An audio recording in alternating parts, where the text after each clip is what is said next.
Are we here? What's going on? Is it Wednesday, Dax? It's Wednesday. Oh my gosh, I think it's Wednesday. Where do they go? I don't know. Where do the days go?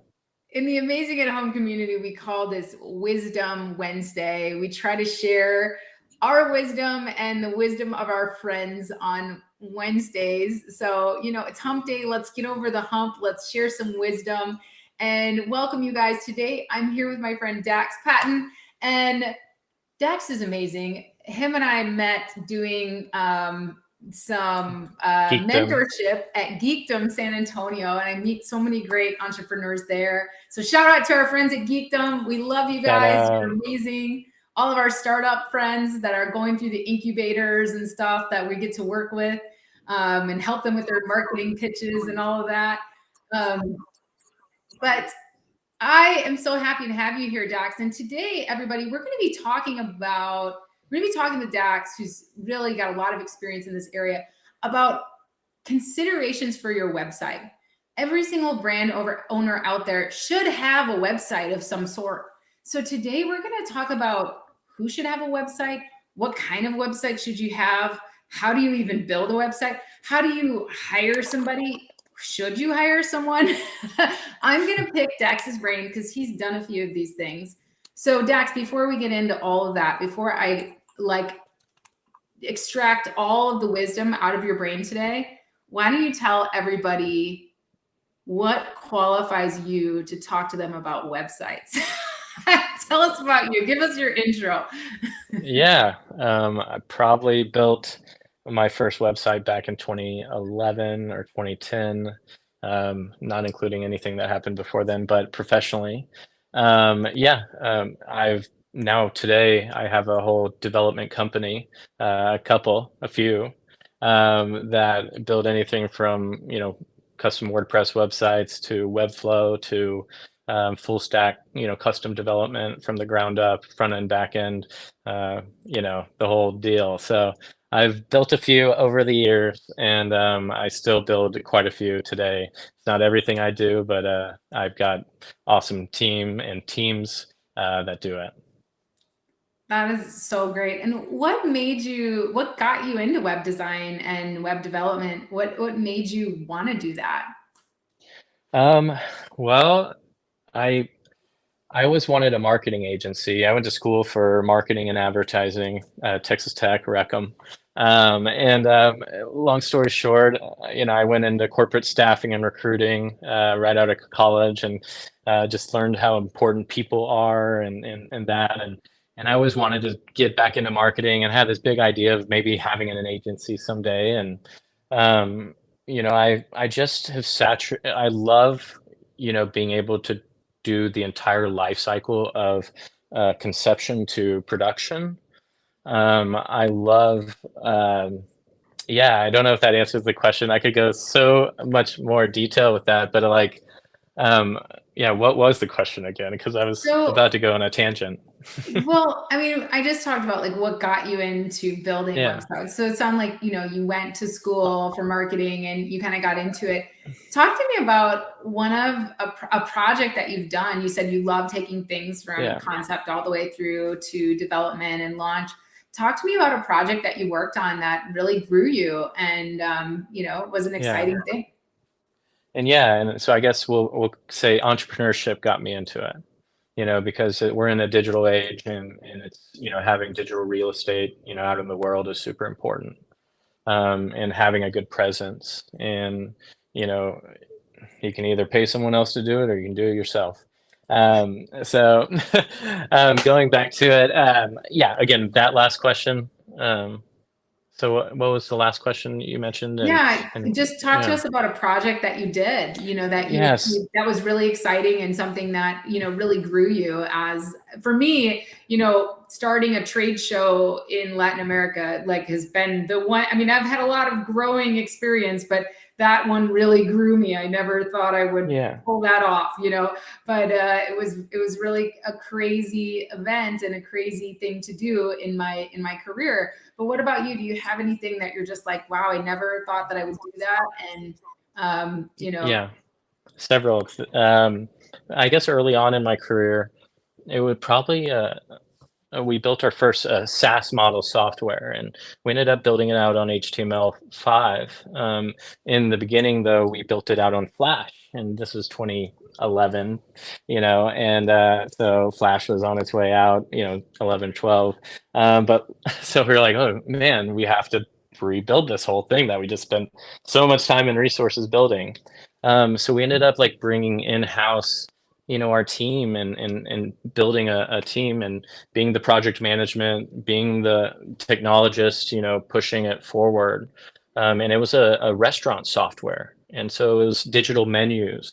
And it could run on Android or it can run on a Windows device. And so we had to meet all these different platforms. We were at a manufacturing company. It's called Digital Touch Systems. We just sold it last year. We were building large format touchscreens, infrared and projected capacitive touchscreens from 19 inches up to 100-inch screens, and we throw them on tables, on four legs and call them tables. When we first started that company, we were literally going to Best Buy, buying TVs, ripping them apart, and just using the displays, plugging that into a hard drive, a motherboard, a touch sensor, and putting some sheet metal around it and then calling it a touch table. And so anyways, we started this company because we wanted to build a new solution for hospitality. So, Ziosk is the kiosk that are in all the Chili's today. Well, that was one of our big competitors at the time, and they were taking $20 million rounds of funding out. And we're there, me and my college buddies, I was the, chief marketing officer, I was 25, whatever at the time. And yeah, we were building this pretty intuitive web platform before it was cool to be a web platform, when app was kind of the thing. And so anyways, web has come so far today over time. And so that was really early on in my career. I learned hard lessons there. I had to integrate with point of sale systems because we were having payment processing. I mean, this is not even touching on the manufacturing side, but there's so much collaboration between the software and the hardware, and internet and all the things. So yeah, that was called Snap Touch Menu. Shout out. Oh my gosh, that is such an exciting project to think about. You're not just talking about web design, you're literally developing a technology for a specific purpose. And you brought that company all the way to exit. And that is something that a lot of time out. I did still have interest in the company when we sold it, but it wasn't my train. Brian McCarley, shout out. Yeah, he's one of my college buddies. He started it. It was his vision.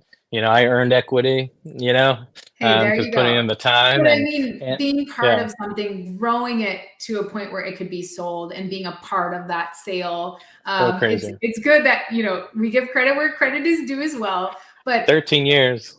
Yeah, but that in itself, as entrepreneurs, I know all of us, whenever I have friends that have been part of an exit, that have grown something from kind of scratch all the way to an exit, it's always a significant milestone. So it's really cool to hear that story. Tells us a little bit of, your background, just a little glimpse into all the different ways that you've dabbled into different technologies and the things that you could do, not just with a website, but with an online platform in general.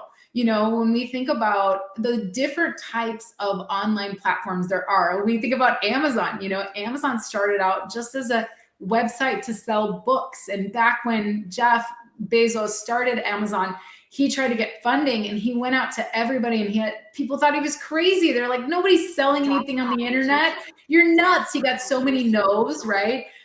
So it really, and now look at what Amazon has become today. It's been really big. So when we think about these touchscreen menus that we see in restaurants, and even the 3D, the 3D restaurants that you go to that have the interactive, they put the real plate on the table, and then they have it's a projection. It's projection. So it comes down from the ceiling, and there's the Xbox Connect, same kind of technology. Yeah. So it's so cool. I love dissecting it. There's so many different things that you can do when you think of interactive and touchscreen, and where technology is bringing us with AI, with VR, with, everything that we're doing. And so your menu story is really cool. So let's get back to the basics though, like talking about websites. And all of us would be able to aspire to build a company that's like the touchscreen menu thing that you guys did.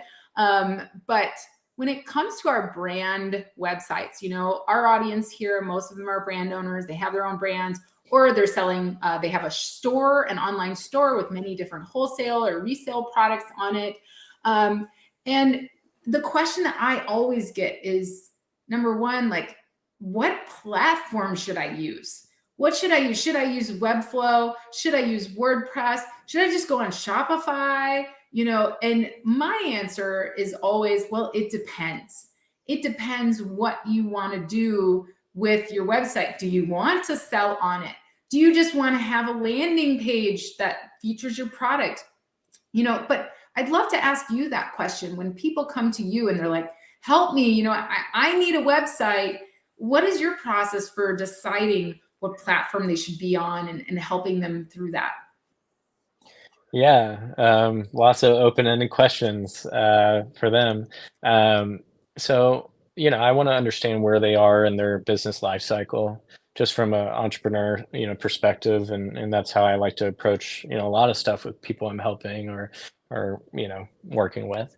And so it's like, okay, well, is this your current website? Do you have a current website? That helps me gauge some of their knowledge and stuff. And, so, everyone knows about Wix, or they know about, these cookie cutter, CMS systems that are getting better every day. Like, I mean, it's not, it's interesting, to gauge them and first understand where somebody's coming from. But, if they really are looking to build something that scales, I think that's where I like to step back and understand their goals from a marketing perspective, and like, what is their objectives? Are they an online business, eBay,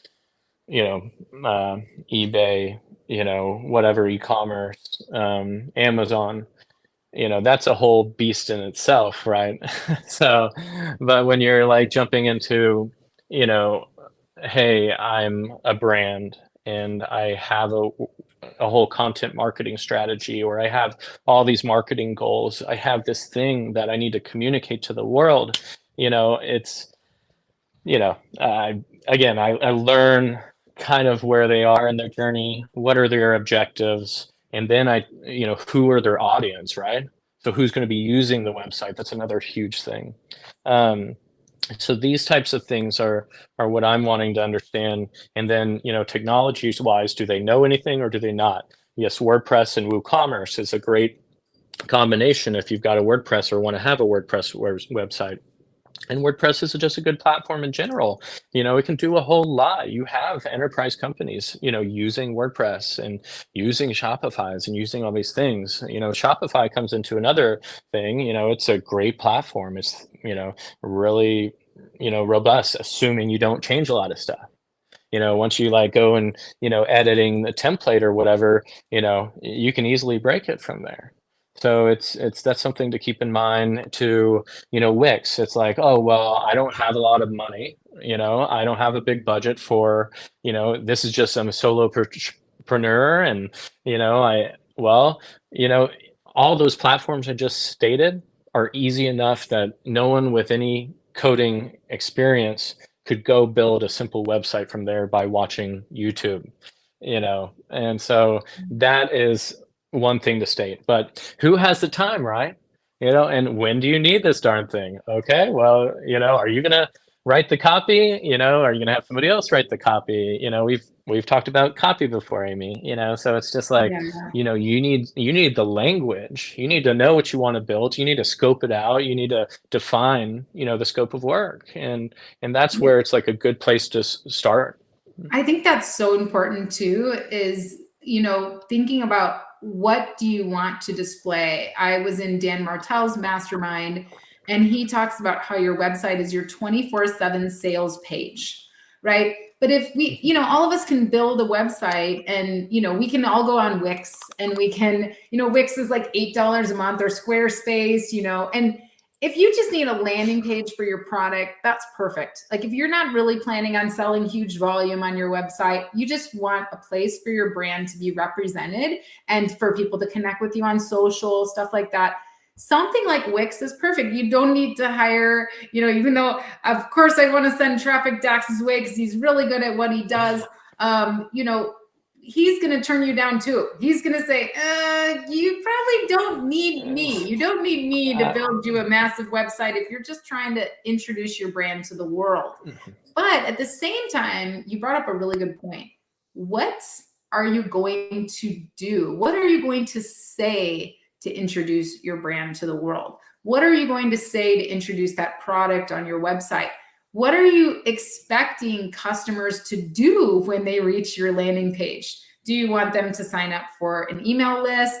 Do you want them, and what, again, in what platform should you choose? Like, does your platform integrate with your email list?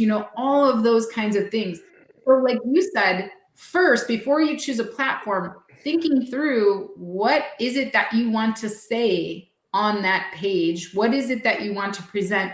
What actions do you want visitors to your site to do that can help you in choosing your platform? Now, once you choose your platform, Dax, I'm curious, how do you find someone to help you with that platform? So if I'm like, wow, I think I've done some research, I think I can do Shopify, or I think that Webflow is a good start or something like that. How do you find someone to help you design it?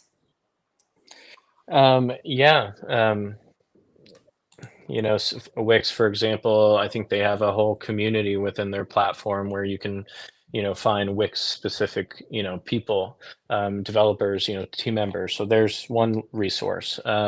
When you go, are you local, to a market that has, a lot of marketing resources? You can search locally. It's great when you can connect with somebody, in the San Antonio or Austin area.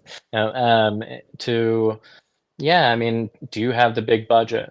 Do you have, can you go get a top end agency and, and so on. So I mean, it really is dependent. I think it's good to see who you mesh with, see who does projects within those specific skill sets, because, we are a diverse agency. I've done so many different projects and so many different platforms, but I have specific people that are dedicated to these specific platforms, right? I'm not putting a WordPress developer, just doing simple CSS, whatever, on a React, front end, Mongo database, whatever, that I should have a full stack developer on. So does that, how do you find a designer? And going to the design part, yeah, I'm sorry, thank you. And so I'd say scope of work, right? That'll help you define your platform, and then you get to the design part.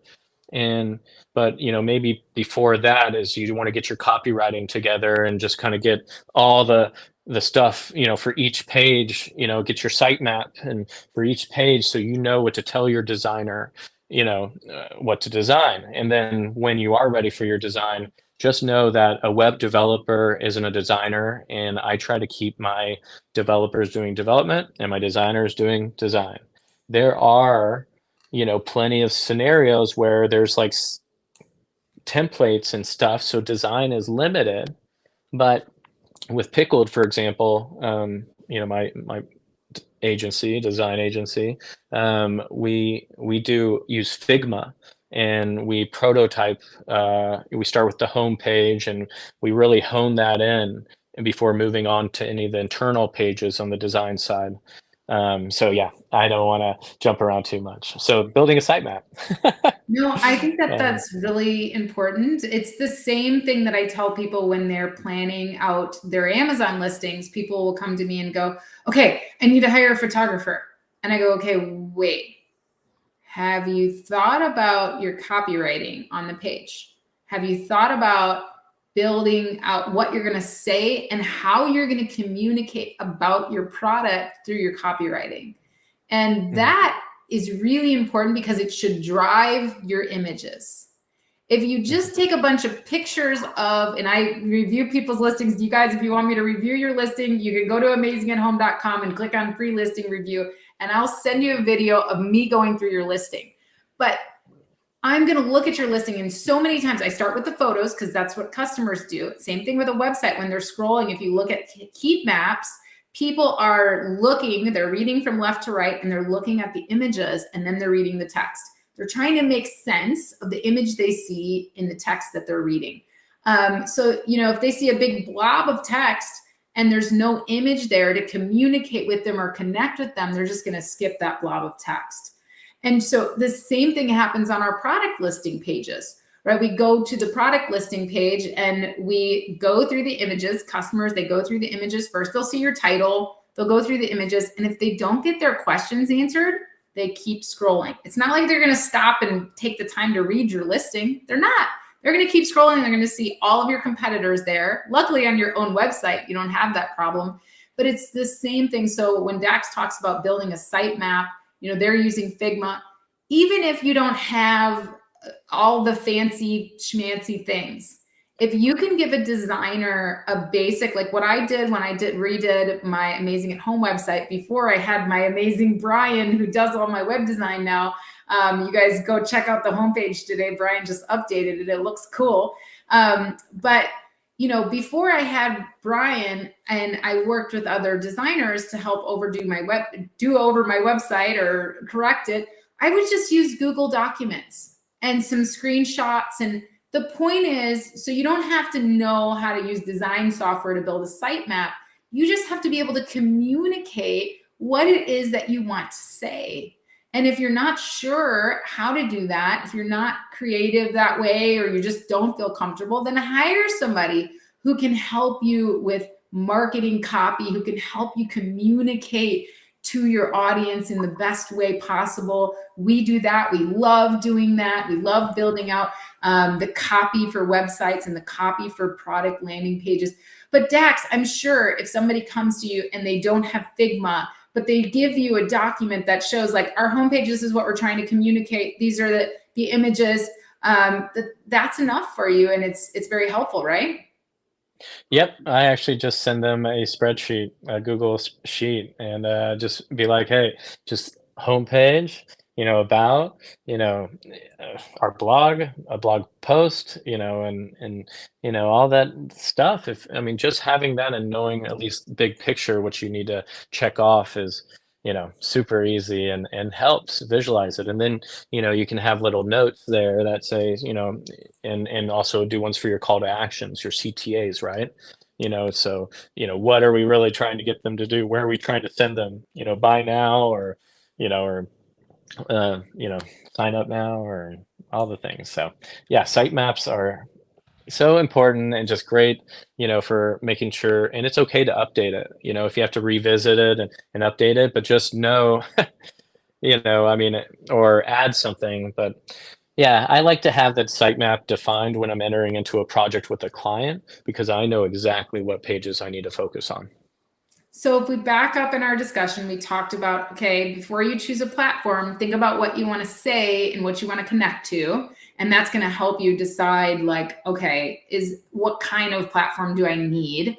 How do you, and then after that, you choose your platform, and to find a designer, you said, most of these platforms have communities and people chat on there, and you can find different designers or get different ideas.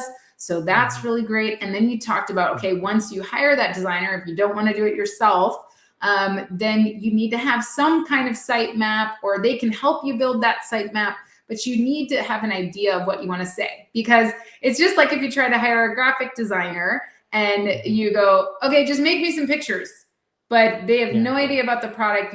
That's not their job. They're not the marketing copywriter, right? So you're going to get bad pictures if you don't give some idea of, this is what I want to communicate. So you give the idea, you give the guidance, you're the boss, you give the guidance of what you want to communicate through that sitemap, you work with your designer on that. And then what's the next step? Like, what else do we have to provide besides a sitemap to get a really great website up and running? Yeah, the copywriting, obviously, and that's not only does I know we talked about that, but that sitemap also tells you what pages you have to write all that copy for.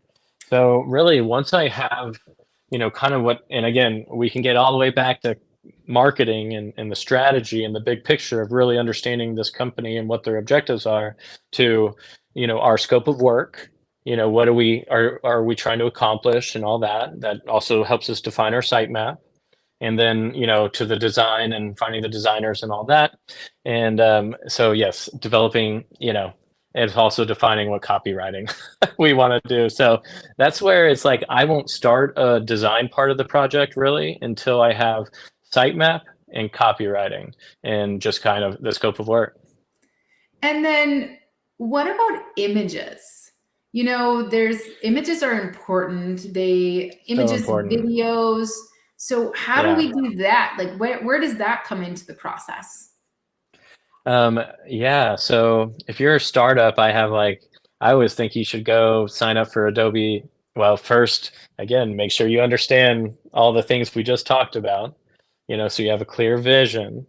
But then, you could go to Adobe Stock, and I think they just bumped it up to 20 or 30 free images for a month, when you sign up for a new account. I mean, those are like the creme de la creme, or, I probably butchered that, but, of stock imagery and content. It used to be just 10 photos that you got for free, and I could fill up, most of a website with 10 high res awesome photos. So Adobe Stock and all those different Getty and all those different platforms. There's freemium, stock deals, but just make sure whatever you're doing, you're allowed to do it. There's copyright, there's all the laws, legalities around that. And that's why you can use a company, the larger or whoever, there's plenty out there, lots of content. Or you can have a photo shoot. So if we, kind of go on to the other side of that, and when we're talking about products and stuff, you can have a photo shoot of, these specific products, or you can set up a home photography area, with the pipe and drape, and get a DSLR and start producing solid content that way. There's so many ways to get images, and these brand new phones are like really great too. So um yeah, I don't know. It's so important to have really high level photography on your website, and it's even better to have your own unique high level photography on your website, because people want to see what you're doing. And SEO, like SEO purposes and original content, you see Amy killing it over here with, the way she does her content marketing and creating original content, based around stuff we want to know about. And so the images translate over because these crawlers and all the technology out there and on Google, have ways to seeing, how much of your stuff is stock photography and how much is it original. We could go into a lot of it.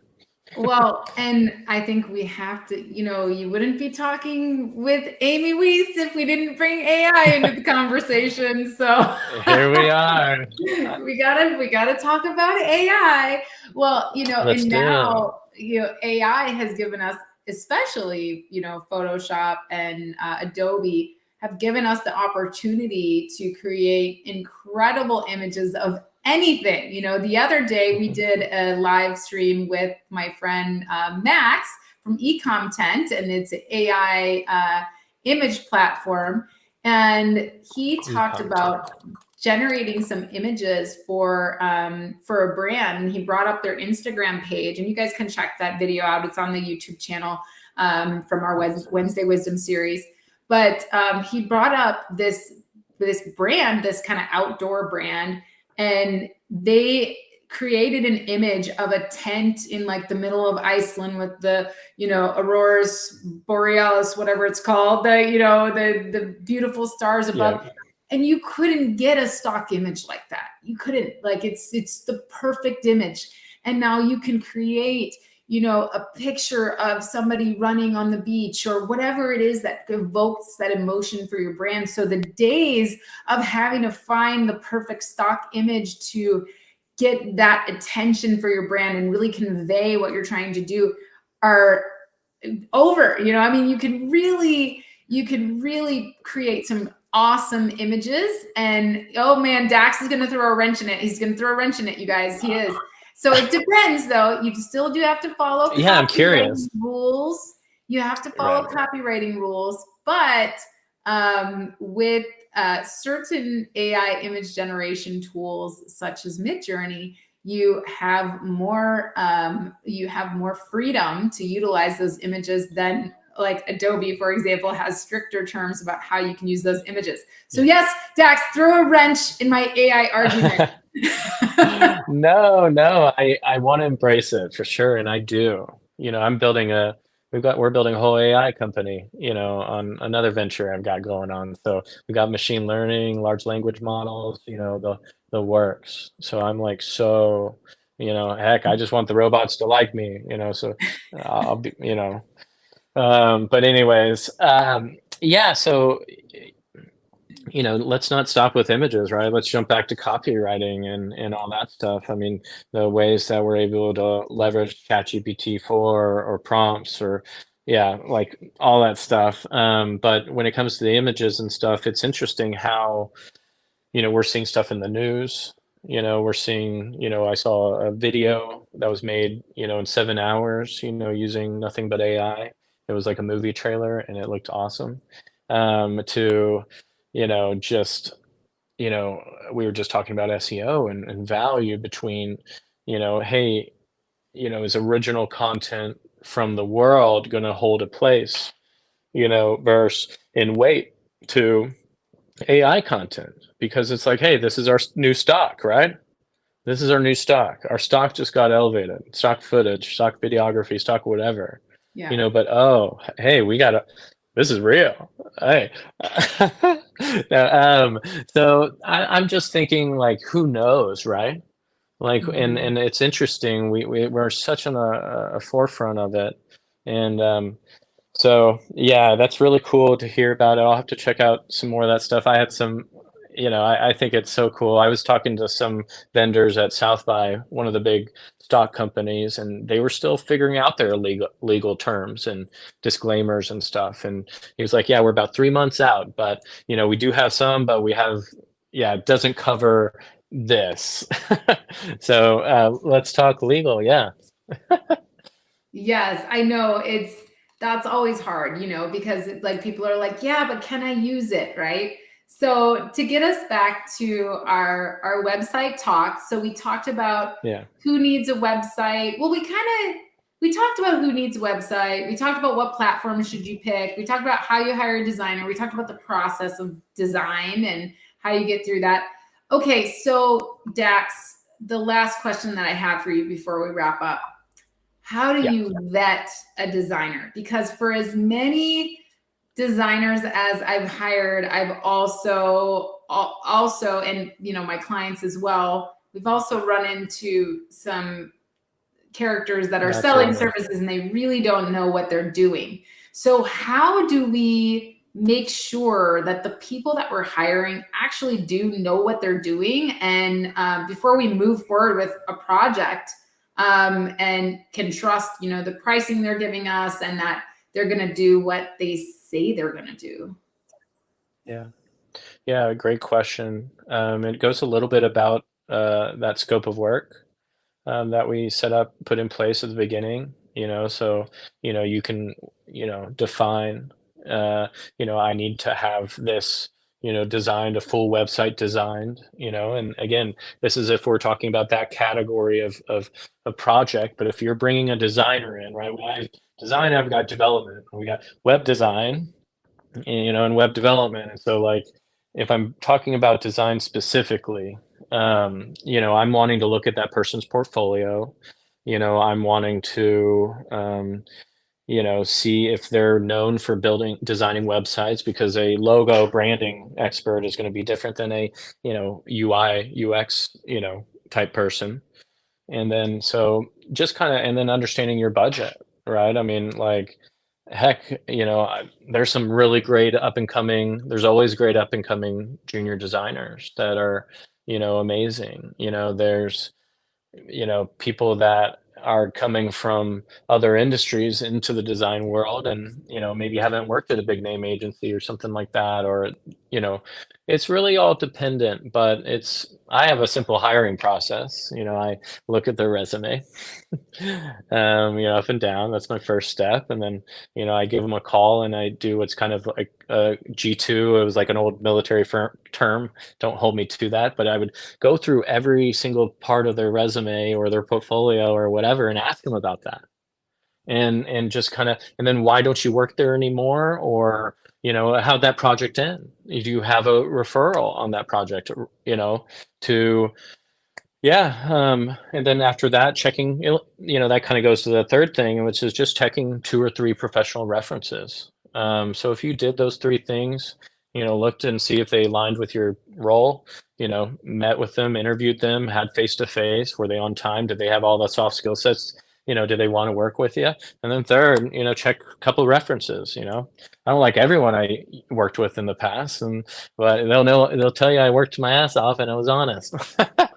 But no, and so yeah, I mean, I just think it's like um yeah, I mean, do the due diligence, but also know what you're paying for and what your budget and what the industry rates are. Stuff like that.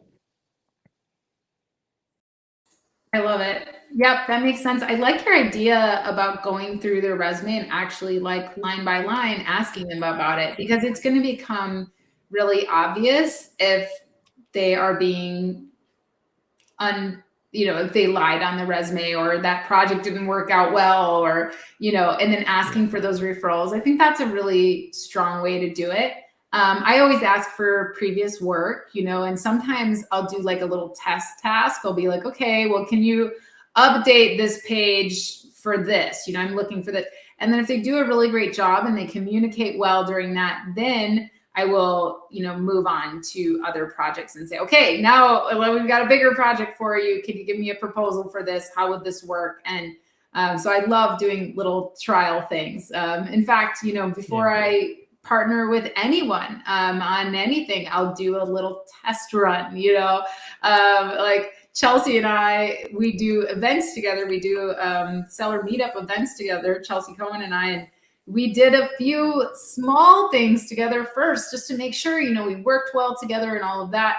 So I think that that's a great way, a trial task, something small that gives you an idea of their work ethic and their communication style and all of that is a great way to start before you hire them for a ginormous project to completely overhaul your website. And then you're just stuck in a mess and, you can't get out of it. So that's awesome. All right. Yeah. I love all the tips, Dax. Thank you so much for sharing your Of wisdom with us course. today.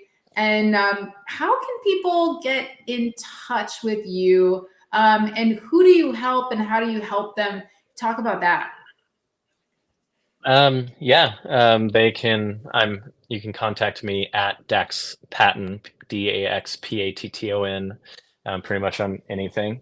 And then Dax at pickledagency.com is my email. But long story short, you can go to the pickledagency.com website and fill out a form, or yeah, get in contact with me one of those 2 other ways. Awesome. Well, I hope you guys have gotten something out of today's content. Thank you, Dax, so much for being here for our Wednesday Wisdom series. And if you guys need help Thank with you. your website, I'm sure you can reach out to Dax at pickledagency.com, or you can follow Dax on IG, LinkedIn, all the things at Dax Patton. I follow him, so you should follow him too. And you guys, we've had some announcements going on throughout this session. We've got our China trip coming up. Come with us to China, to the Canton Fair in October. That is at amazingathome.com/China. We have early bird pricing going on right meow. So check that out. Join us in China.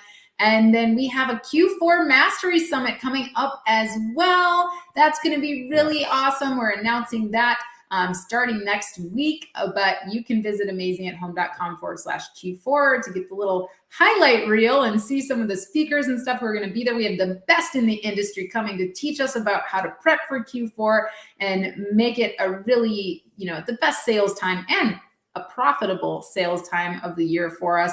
So we're going to do our next Q4 Mastery Summit here coming up.